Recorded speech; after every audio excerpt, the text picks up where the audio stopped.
These lectures cover the data collection strategies. And we can see a data collection is the systematic process of gathering information from various sources to answer research questions, also to test hypotheses or support decision making. So accurate data forms the basis for reliable insights, and poor data leads to incorrect conclusion and also misguided strategies. So the goal will be to ensure accuracy, reliability, and completeness in data collection. And that's the goal of a data collection strategy. Now, also we can say that data collection is the systematic process of gathering and measuring information from various sources to gain a complete and also accurate picture of a situation. And also is the foundational step in any research or data analysis project. The quality of our data directly impacts the reliability and also the validity of our findings. So we should think of it like a house. So data is the raw material. If the bricks, which is the data, are flawed or they are bad, then the entire structure of the building, in this case, our analysis and conclusion, will be weak, will be bad also. Now, we have different types of data. Here we discuss the quantitative data. Quantitative data is, that's the numerical data. Can be values that can be counted, measured, or expressed in numbers. Also, it answers questions like how many, how much, and how often.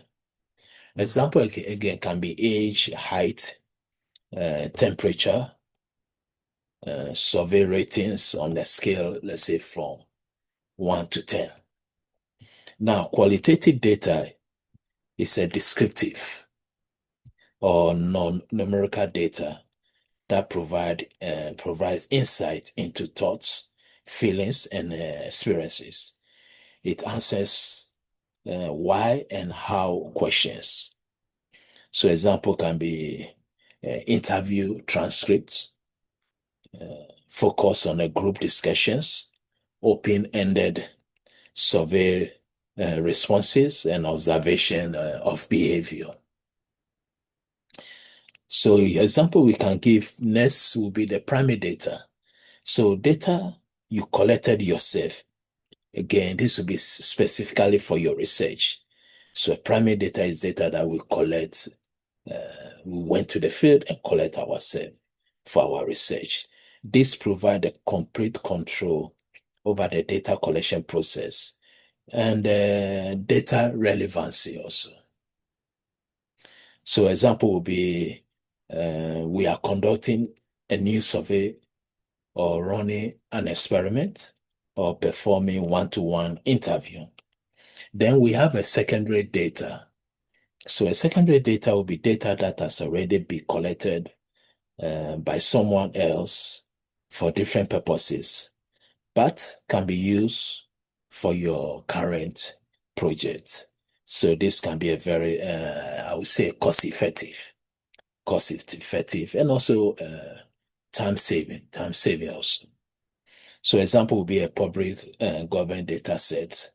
For example, US Census Bureau, CDC, NIH, that's National Institute of Health. We may get a lot of biological data sets, let's say genes, proteins, etc.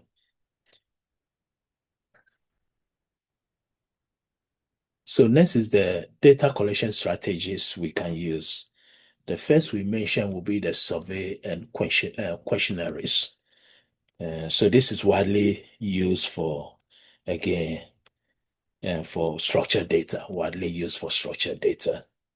Also can be conducted online, face-to-face, or again through telephone system also. And as we said, it's widely used to gather information from large number of people efficiently. And again, they can be structured with close-ended questions. Close-ended question example can be multiple choice or rating skills for easy analysis. The method we can use can be online, as we said, online forms, such as SurveyMonkey or Google Forms. Or it can also be a paper surveys or phone interview also. The next will be experiment. So normally experiment involve manipulating one or more independent variables to measure their effect on a dependent variable. And this is the only method to establish again cause and effect. So experiment can be used to establish cause and effect relationship. It can be, example can be like a control group or experimental group or random again assignment, etc. Observations, this will be a systematically watching or recording behavior in a natural or control setting. So useful for understanding how people or process operate without direct interference. And that will be again observation. So observation is directly recording behavior or phenomena. Yeah. And this is very useful in natural settings. Example can be a retail store, customer flow, etc. Then we have the automated collections. And this can be using sensors, IoT, API, etc. So this will be a real-time and large-scale data collection. And a good example will be IoT sensors for example, in manufacturing for, let's say, predictive maintenance, etc. So sensors normally could gather real-time data from the physical world, like traffic sensors also. While the web, we can also have the web scrubbers also. Interviews, as Gansu said, is on one-on-one conversation to gain a deep understanding of an individual thoughts, experience, opinions, etc.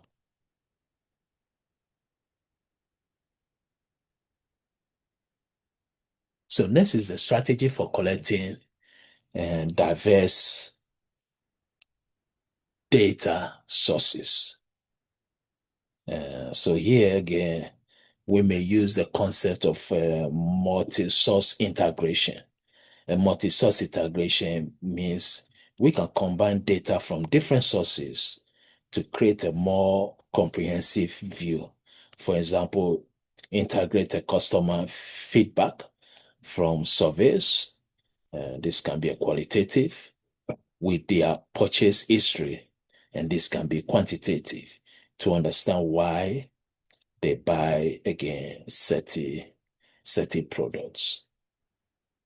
So with the primary sources, we can collecting data directly. Can be surveys, interview, experiment. Secondary sources, as we said earlier, previously collected data. This can be academic papers or government reports. It can also be public data sets. Then we have the digital sources, normally data from social media, search engines, e-commerce, mobile applications. Then we also have the big data platforms. Example would be the Hadoop, Spark for distributed processing of large data sets. Then we have the crowdsourcing, which is gathering data through collective contributions. Example would be Amazon, Mechanical Turk, or cargo competitions also. Now we have different types of studies. For example, longitudinal studies. Here we can collect data from the same subject over an extended period. This helps to track changes, also identify trends, understand long-term effects. And we also have a leverage open data. Normally, if we utilizing publicly available data set from governments, non-profits, organizations, or research institutions. And normally this can provide variable context or a baseline for our own data. And it can be a significant cost saver. Also, when we are collecting data, we need to consider ethics issues. So here we can also say consider ethical and also cultural context. In this case, we should ensure our data collection methods are culturally sensitive and ethically sound. This means using appropriate language, providing options for different backgrounds, and understanding the local customs to get accurate and also respectful data. Now, what are the best practices for diverse data collections? Here we say combining qualitative and quantitative method to balance the depth and the breadth. Also, representative sampling, avoid bias by ensuring the sample reflects the population. Then we should also consider the validation across sources. So we have to cross-check data from multiple origins. And also, I think data format also is an issue. So either it's a structured, like database spreadsheet, or semi-structured, like JSON, XML, log files also, and also unstructured. So we need to consider text, images, videos, etc. And as we mentioned earlier, the ethical data collection is also, so we should need to obtain consent, possible privacy, and also we should ensure transparency and also data usage. Now, what are the challenges in data collection? First, we can say the data quality issues: incomplete, inconsistent, duplicate, or missing data. Example can be a survey responded, but they skip some questions, skipping questions, or by mistake enter incorrect data. Also, bias in data may be another challenge. So the sampling bias, non-representative sample, and also response bias, responded misreporting, let's say, an answer. Also, then we talk about data privacy and ethics. So issues with sensitive information, such as personal information, like health issues or finance. Yeah. And also the regulatory comprehenses.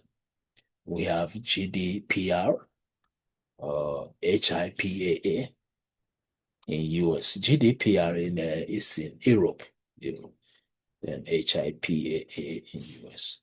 Then technical challenges, integrating multiple formats and sources. Example, combining structured customer databases with unstructured social media comments. And also the high costs and time. So here, surveys, experiment, and data integration required resources. Also, the other challenges can be inaccurate and, as we said earlier, biased data. And this biased data also can come from human error or poorly designed surveys, and also fraud sampling method that can lead to incorrect data. So sampling bias occurs when the sample is not representative of the target population. And data security and privacy, we mentioned that. He also handled the sensitive information require strict protocols to protect against breaches and ensure compliances with regulations like HIPAA. Also, cost and time. Collecting high quality, large scale primate data can be very expensive and also time consuming. I would say this will be the major hurdle for many projects, or major challenge for many projects. And lastly, the ethical consideration.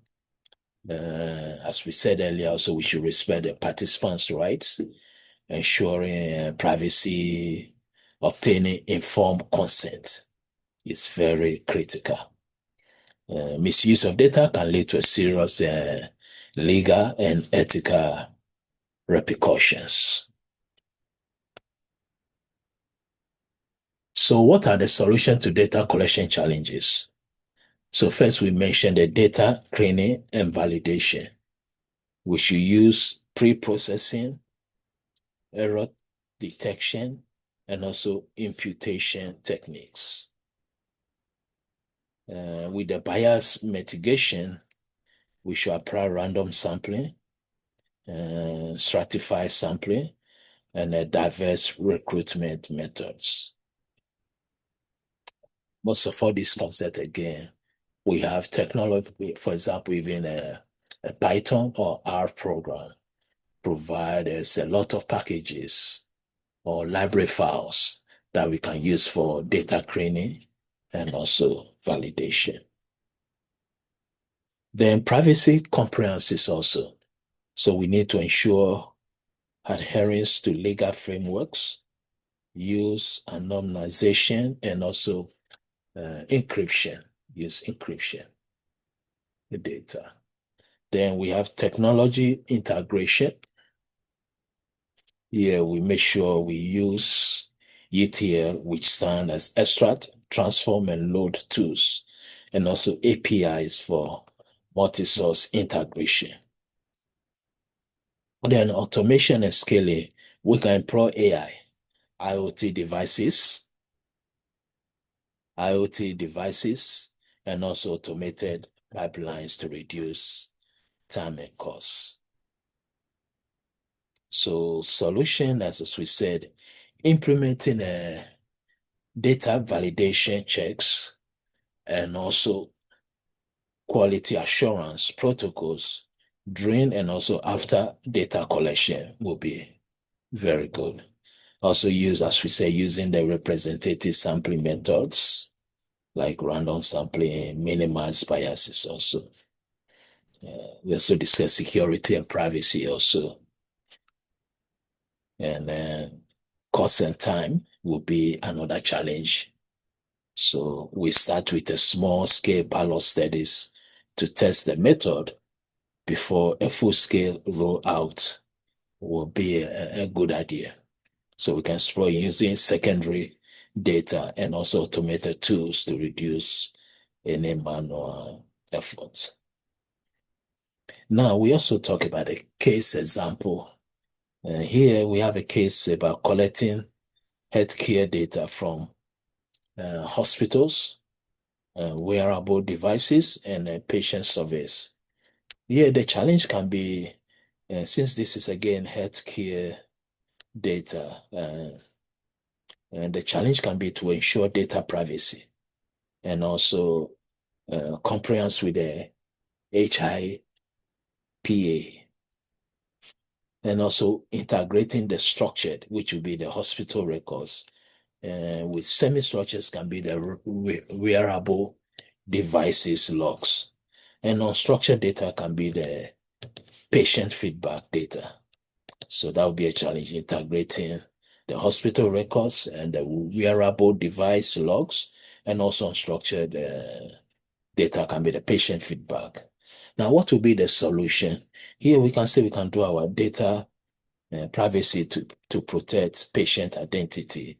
And also we can have a crowd-based ETL pipelines for seamless integration, and also regular audits to ensure security, accuracy, and compliance also. So this will be the summary of our lectures today. This lecture again, we focus on data collection. And as we said, data collection is the foundation of data-driven analysis, and also is the first step in analytics and decision making. So the strategies here we cover include the surveys, interviews, observation, experiment, digital sources, and automated tools. Now, collecting from diverse sources will improve the richness and reliability of the data we collect. Also, we discuss about challenges such as quality issues, bias, and privacy concerns can be addressed with proper tools, and also ethical practices, and also technology integration. So in general, we can say that alignment is a key.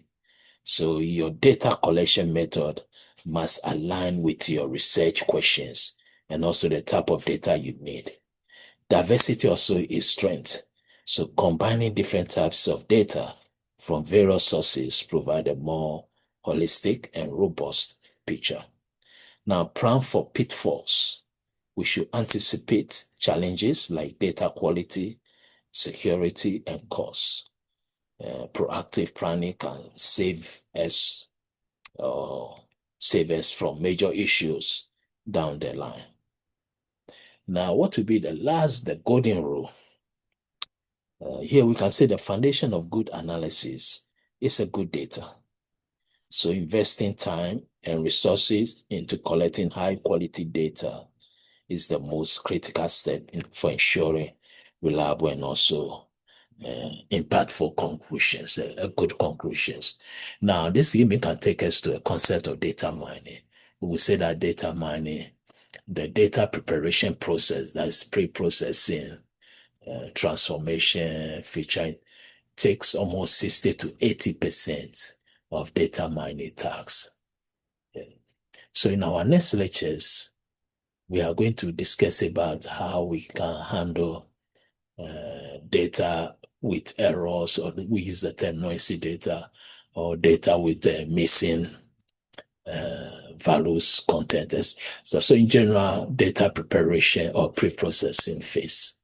Again, thank you. Bye.